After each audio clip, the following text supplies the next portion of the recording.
दोस्तों, आपने हंसते हंसते लोटपोट होना ये मुहावरा तो सुना ही होगा। मैंने आज इस चीज को जो है महसूस किया। अंग्रेजी में भी शायद एक शॉर्ट फॉर्म है ROFL, rolling on the floor laughing. ऐसा लिख के बहुत सारे मैसेजेस में आता है। तो वो मुझे महसूस हुआ, और ये क्यों महसूस हुआ, मैं मोदी जी का भाषण सुन रहा था। और मोदी जी की जैसे आदत है कि वो दूसरों को जो है वो नीचा दिखाने की कोशिश करते हैं, बिलिटिल करते हैं। तो अपने भाषण में उन्होंने एक बात कही कि आज से 60 साल से फाइल घूम रही थी भारत में, ऐसी सरकार थी कि सेमीकंडक्टर से रिलेटेड फाइल घूम रही थी, और किसी भी तरीके की सेमीकंडक्टर के ऊपर में इनिशिएटिव नहीं लिया गया, पॉलिसी नहीं बनाई गई। दोस्तों, ये 2025 है। आज से 60 साल पहले यानी कि 1965 के आसपास की वो बात कर रहे होंगे। 5 साल इधर, 5 साल आगे या 5 साल पीछे। ओके। तो आज का एपिसोड मैंने बनाया है सिर्फ मोदी जी के भाषण, जो आज उन्होंने लाल किले की प्राचीर से भाषण दिया, उसका डाइसेक्शन किया है एक छोटे से पार्ट का। और उसमें सबसे पहला पॉइंट जो है वो यही है कि ये जो उन्होंने झूठ बोला सेमीकंडक्टर इंडस्ट्री से रिलेटेड कि 60 साल से फाइल घूम रही है, झूठ मैं इसलिए बोल रहा हूं, या ये हो सकता है कि अर्ध सत्य हो, क्योंकि उन्होंने स्पेसिफिकली बताया नहीं कि फाइल किस चीज से रिलेटेड थी। अब आपको ये सेमीकंडक्टर इंडस्ट्री समझना जरूरी है, मोदी जी के भाषण, मोदी जी के वक्तव्य को यदि वाकई में आप समझना चाहते हैं तो। दोस्तों देखिए, सेमीकंडक्टर इंडस्ट्री जो है, इसका फाउंडेशन है चिप्स। ठीक है, चिप्स बनती हैं, उसी से सेमीकंडक्टर इंडस्ट्री जो है वो पूरी खड़ी हुई है।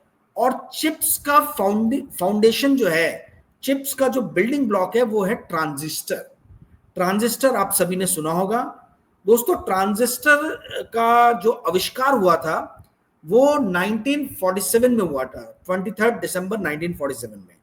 इसका आविष्कार 3 लोगों ने किया था। विलियम शॉकली इसमें मेन थे, उसके अलावा एक मिस्टर ब्रिटेन करके थे साहब, और एक और थे, मुझे नाम ध्यान में नहीं आ रहा। 3 लोगों ने मिलकर किया था, और इनको 1956 का नोबेल प्राइज भी फिजिक्स का मिला था। तो 1947 में तो आया आपका ट्रांजिस्टर।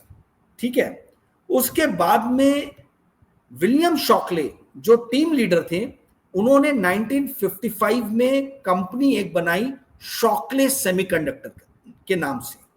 शॉकले सेमीकंडक्टर ये जो कंपनी बनी, तो चूंकि अगले साल ही 56 में उनको नोबेल प्राइज मिला था, तो दुनिया भर के बड़े बड़े साइंटिस्ट फिजिस्ट जो थे, उन्होंने विलियम शॉकले की कंपनी को ज्वाइन किया। और सिलिकॉन वैली जो है वो धीरे धीरे बनना शुरू हुआ। सिलिकॉन वैली जो है वो बेसिकली काफी सारी छोटी छोटी इनोवेटिव कंपनीज जो है जिस एरिया में आई, सैन फ्रांसिस्को बे, उस एरिया को बोला जाता है। ठीक है, उसके एक भाग को। तो विलियम शॉकले ने शॉकले सेमीकंडक्टर बनाया।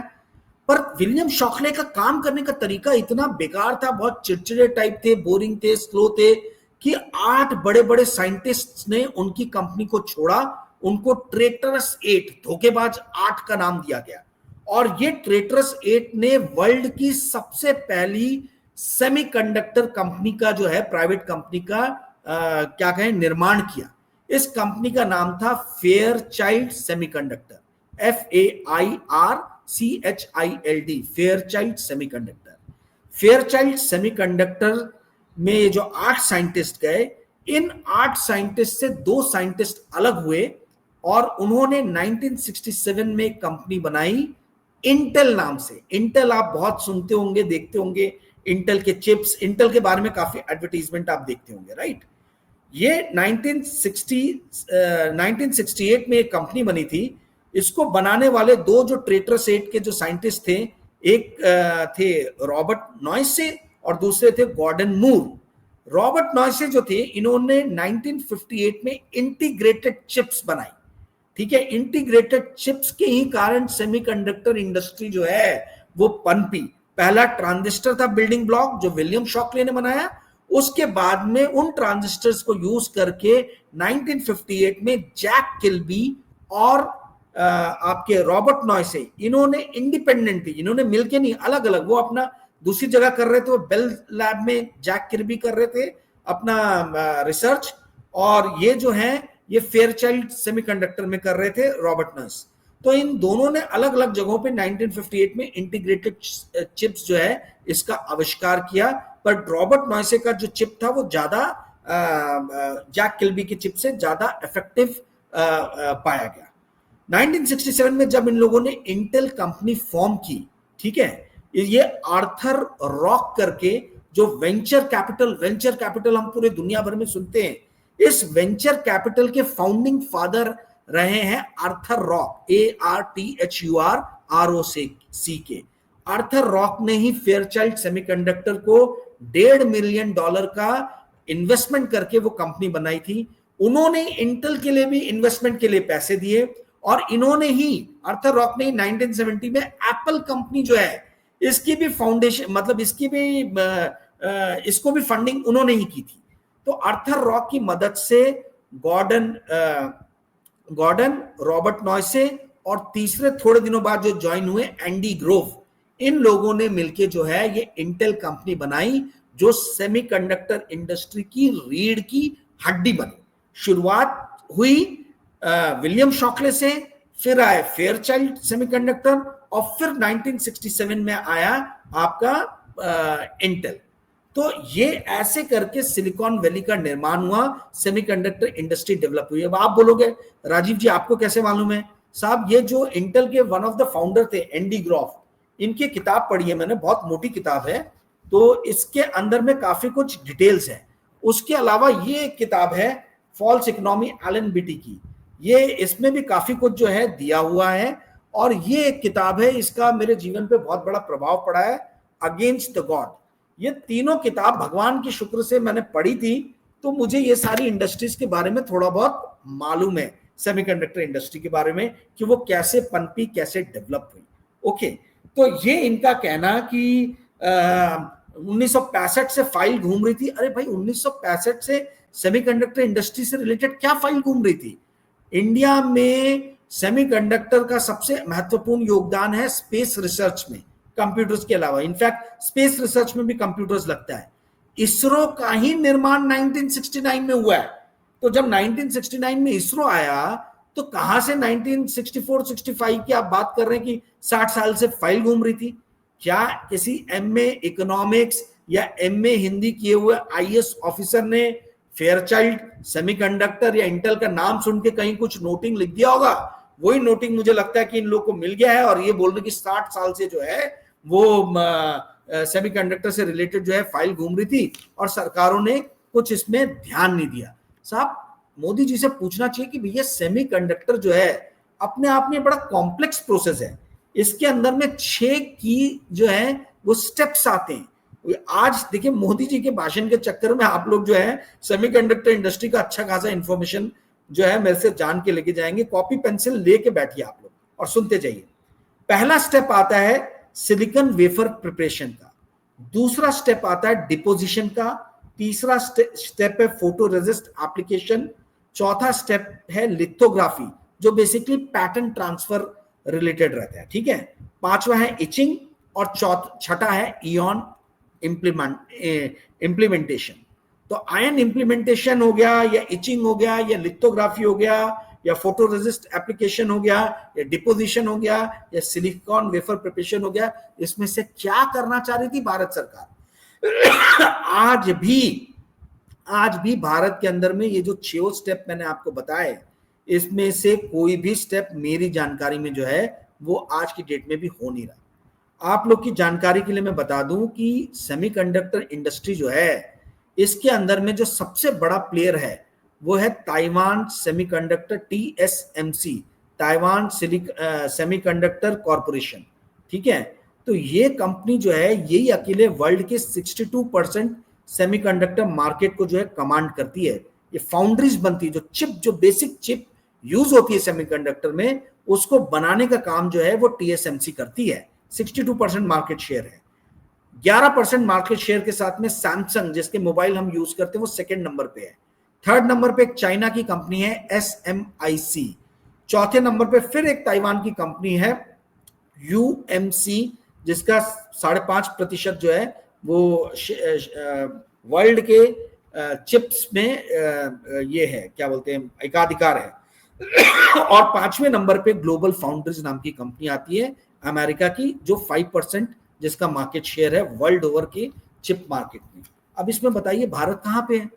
भारत ना, मोदी जी को आए हुए 11 साल हो गए, 11 साल के अंदर में कहीं पे भी मुझे भारत इसके अंदर में नजर नहीं आ रहा है कि भाई भारत का कहीं इसके अंदर में योगदान हो या कोई स्थान हो। तो किस तरीके से ये बात, मतलब ये कह रहे हैं कि भाई इंडिया की गवर्नमेंट जो है इन्होंने सेमीकंडक्टर इंडस्ट्री पे कुछ काम नहीं किया, एआई पे भी बात किया उन्होंने।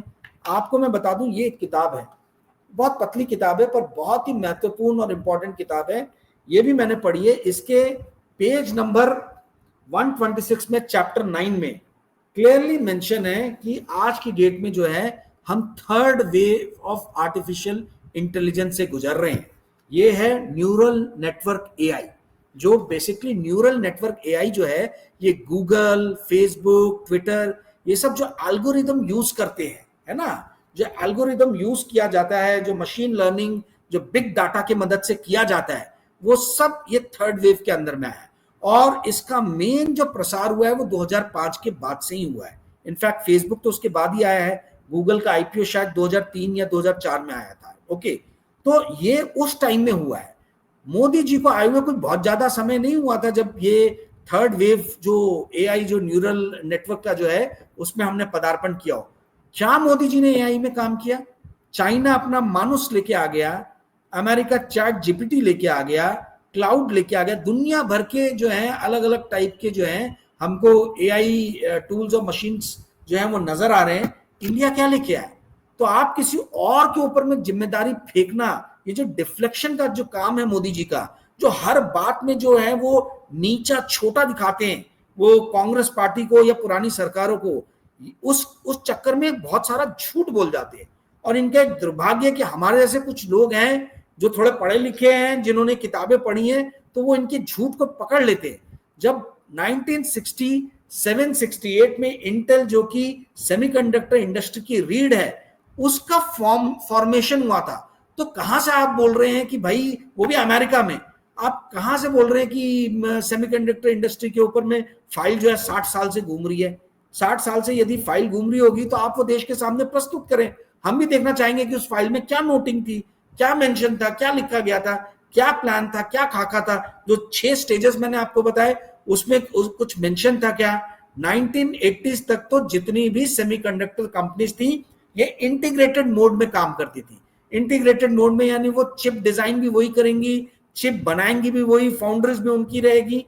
उसके बाद में धीरे धीरे जो है ये काम डाइवर्सिफाई हुआ, और आज की डेट में जैसे चिप्स मान लीजिए टीएसएमसी बनाता है, ताइवान सेमीकंडक्टर कॉर्पोरेशन, 62% जिसका मार्केट शेयर है वर्ल्ड में चिप्स में, तो वो सिर्फ चिप बनाता है। उसके बाद वो चिप जो है एडवांस चिप में बनने के लिए हॉलैंड जाती है, नीदरलैंड, वहां की एक कंपनी है एएसएमएल होल्डिंग्स, जो 1984 में जिसका फॉर्मेशन हुआ था, 1984 में, ठीक है, आज से 41 ईयर्स पहले।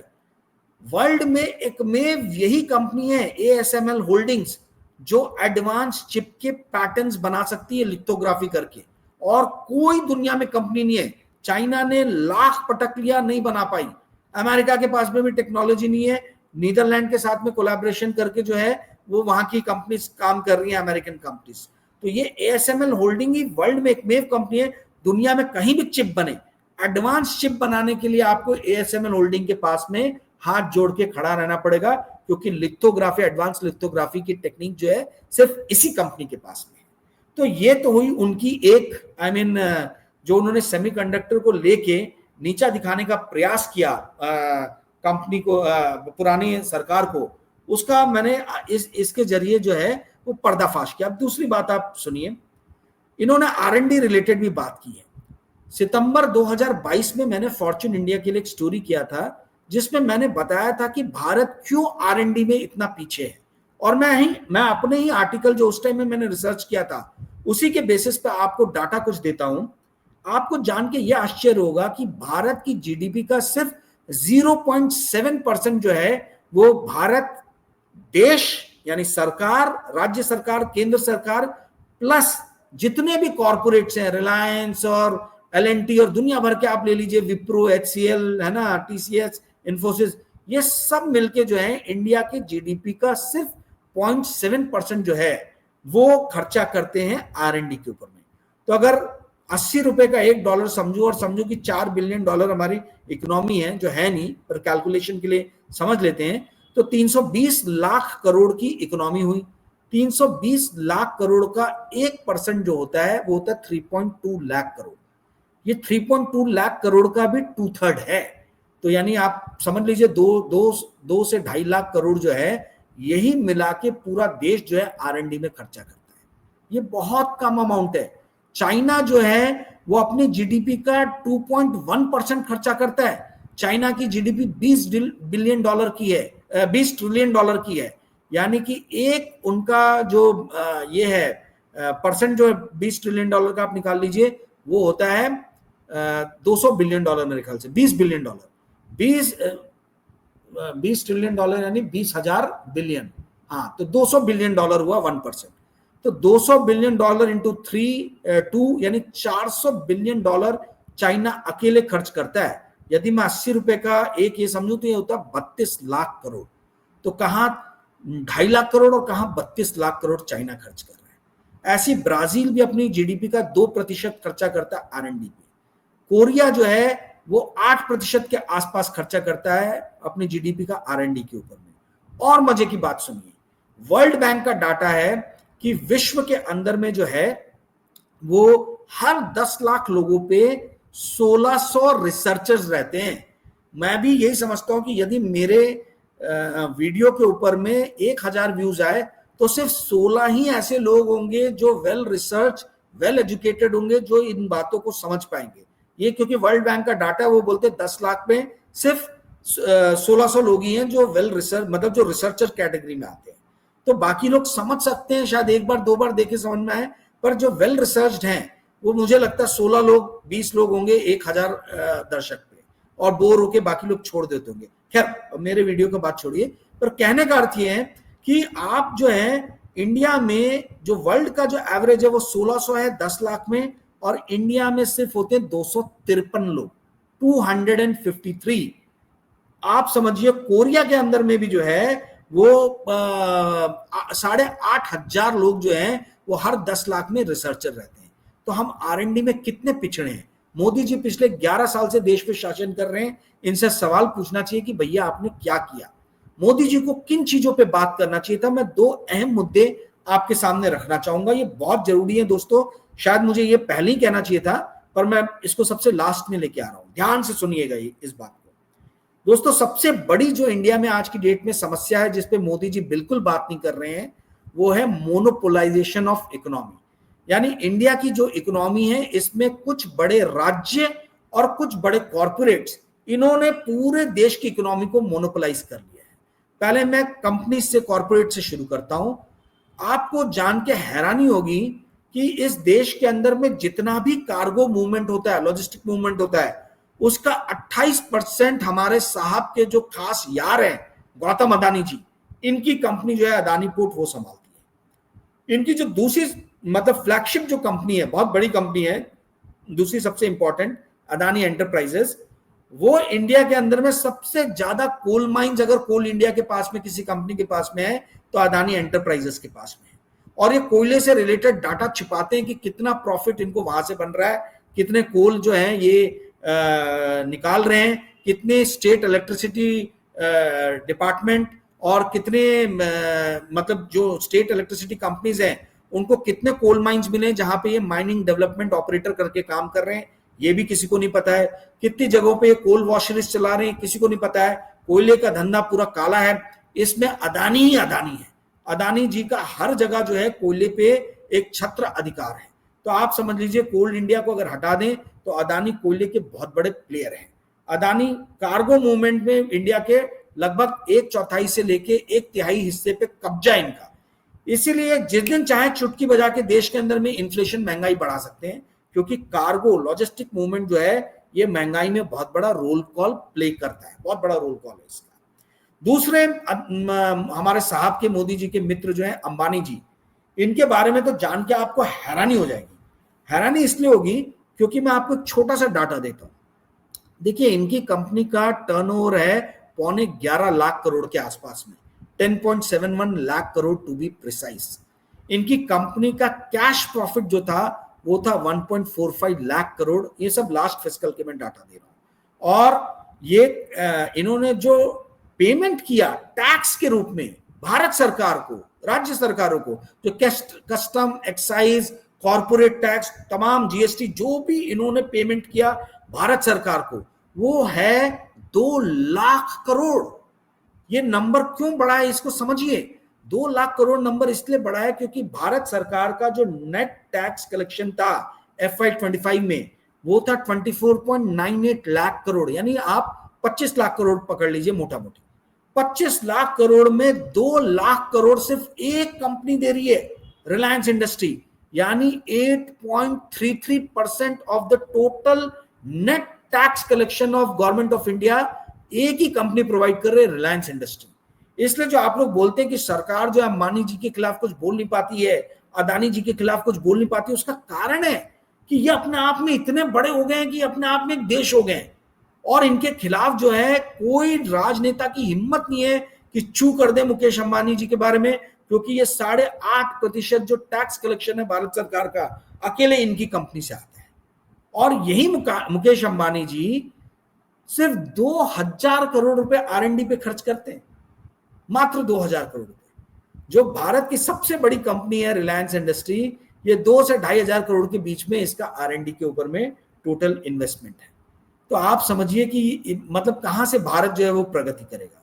और मजे की बात सुनिए, भारत के जो सरकार है इसका नेट टैक्स कलेक्शन का 24% तो खाली इंटरेस्ट पेमेंट में कर देती है हमारी सरकार।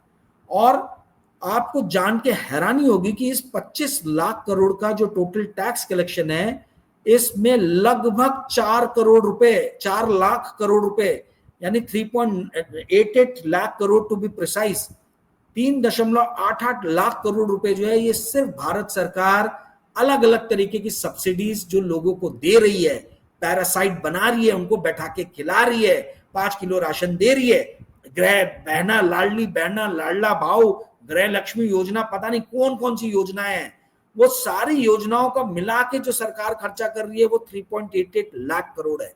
तो आप बताइए कि डेवलपमेंटल वर्क के लिए आएगा कहां से? रेवड़ी तो मोदी सरकार बांट रही है और ये दूसरों का नाम खराब करती है।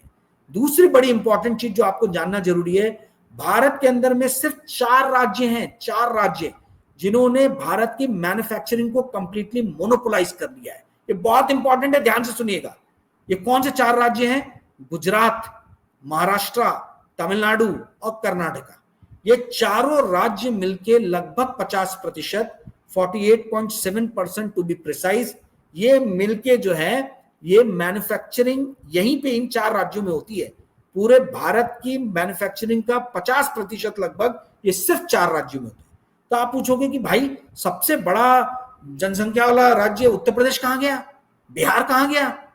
भाई साहब, बिहार से ज्यादा तो हिमाचल प्रदेश में मैन्युफैक्चरिंग होती है। बिहार का कुछ 5.5-6% जो है उसके जीडीपी का जो है वो वहां पे मैन्युफैक्चरिंग होता है बिहार में। ये जीडीपी की कंपैरिजन आप कीजिए, एब्सोल्यूट नंबर्स मत लीजिए। यानी उत्तर प्रदेश का जो जीडीपी है उसका 10.5% ही, सिर्फ 10.4% ही जो है वो उत्तर प्रदेश मैन्युफैक्चरिंग से जो है वो अर्जित कर रहा है। ऐसी बिहार अपनी जीडीपी का 5.5% ही अर्जित कर रहा है। आपको जान के हैरानी होगी कि जो हिंदी पट्टी बहुल्य एरिया है, जो सबसे ज्यादा वोट करते हैं भाजपा को, इन्हीं में मैन्युफैक्चरिंग सेक्टर की सबसे खस्ता हालत है, सबसे बुरी हालत है। मध्य प्रदेश ऐसी 10.5% के आसपास में है, राजस्थान ऐसी 10.25-10.5% के बीच में, एकमेव गुजरात राज्य है जहां पे बीजेपी का बोलबाला है और जहां मैन्युफैक्चरिंग भी अच्छी है। तो आप ये समझ लीजिए कि किस तरीके से जो है मतलब डेवलपमेंट जो है बड़ा ही अनइवन सा हो रहा है, और इस अनइवन डेवलपमेंट के कारण ही देश पीछे जा रहा है और इस पे मोदी जी खामोश है। मोदी जी ये बिल्कुल नहीं बताते हैं कि भैया क्यों गुजरात और महाराष्ट्र में औद्योगिक विकास हो रहा है, पर बिहार, उड़ीसा, उत्तर प्रदेश ये पिछड़ गए हैं, ये कहीं पीछे रह गए, असम ये पीछे रह गए। क्या कारण है इसका? इस पे वो एकदम खामोश रह गए। वो कतई इस बात पे नहीं कुछ भी बोल रहे कि मोनोपोलाइजेशन ऑफ इकोनॉमी जो है वो किस तरीके से हो रही है, किस तरीके से अदानी और अंबानी जो है वो भारत की इकोनॉमी के ऊपर में अपना जो है मजबूत उनके जो शिकंजे जो है उन्होंने कस लिए हैं भारत के ऊपर में। तो ये सब बातें हमको सुननी है, हमको जाननी है। आपको जान के आश्चर्य होगा कि एजुकेशन और हेल्थ, एजुकेशन में 2024-25 में बजट जो है 2% से कम कर दिया गया था 2022-23 के मुकाबले। 2024-25 में जो बजट दिया गया था एजुकेशन के लिए वो था 1.2 लाख करोड़ और ये -2.2% था। हेल्थ के लिए जो बजट था हेल्थ मिनिस्ट्री को वो था 90,959 करोड़। अब बताइए 320 लाख करोड़ की इकोनॉमी में हेल्थ और एजुकेशन में आपको मिला के सिर्फ 2 लाख करोड़ जा रहे हैं सेंट्रल गवर्नमेंट की तरफ से। माना कि ये स्टेट गवर्नमेंट के भी इशू है, प्राइवेट सेक्टर भी इसमें है, पर भारत सरकार जो है सिर्फ 2 लाख करोड़ रुपए जो है वो हेल्थ और एजुकेशन पे खर्चा करती है और 11 लाख करोड़ इंटरेस्ट पेमेंट में खर्चा करती है। नरेंद्र मोदी के टाइम में इस देश का डेट जो है वो 55 लाख करोड़ से बढ़ के 200 लाख करोड़ के पास पहुंच गया है। तो इसके लिए कौन जिम्मेदार है? इंटरेस्ट पेमेंट, उसी कारण हमारा जो है वो इतना ज्यादा इंटरेस्ट पेमेंट हमारा हो रहा है। 11 लाख करोड़ के आसपास में हम सिर्फ इंटरेस्ट पेमेंट कर रहे हैं, 11.16 lakh crore to be precise. तो दोस्तों ये मुद्दे थे जिसपे मैं चाह रहा था कि मोदी जी कुछ बात करें, परंतु इन मुद्दों पे मोदी जी की कोई वक्तव्य मुझे सुनाई नहीं दिए, समझ में नहीं आए। यदि आपको ये जानना है कि ये मैंने डाटा कहाँ से निकाला, स्टैटिस्टिक की मैन्युफैक्चरिंग सेक्टर किस स्टेट में कितना है, तो आप आरबीआई की वेबसाइट पे जाइए। आपको यदि नहीं समझ में आता है तो आप मुझे 9860317209 पे मैसेज व्हाट्सएप करके पूछ सकते हैं, मैं आपको समझा दूंगा। इसी नंबर पे दोस्तों यदि आप मुझे कुछ सहयोग कर सकते हैं तो आपकी बहुत मेहरबानी होगी, क्योंकि YouTube से मुझे 1 रुपए का भी पेमेंट नहीं आ रहा है। YouTube ने मेरा पेमेंट किस कारणवश रोक दिया मुझे नहीं मालूम है। कई मित्रों ने 100 रुपए किसी ने डाले, किसी ने 500 डाले, किसी ने 1000 डाले, किसी ने 2000 डाले। जो भी डाल सकता है वो अपनी क्षमता के हिसाब से डाल रहा है। आप यदि चाहते हैं कि ये चैनल बड़ा हो, थोड़े प्रोफेशनल वे में मैं रन कर सकूं, तो कृपया करके मेरा सहयोग करें। यदि आज का एपिसोड आपको पसंद आया होगा तो इस वीडियो को लाइक और शेयर कीजिएगा और मुझे अपना फीडबैक मेरे मोबाइल नंबर पे अवश्य दीजिएगा। धन्यवाद दोस्तों, थैंक्स, बाय।